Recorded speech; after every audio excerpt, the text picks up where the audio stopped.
Simultaneously view multiple windows and timeline activities using the Snap feature of Windows 10. On the window you want to snap, select and hold the title bar. Drag the window to the left or right side of your screen. On the other side of the screen, select the thumbnail for the application you want to open in the remaining space.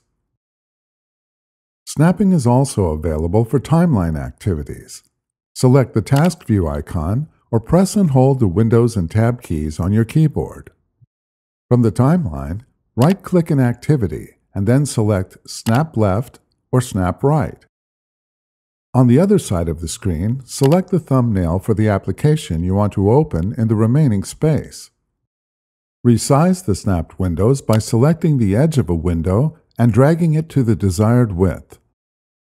The other snapped windows automatically resize to fit on the screen.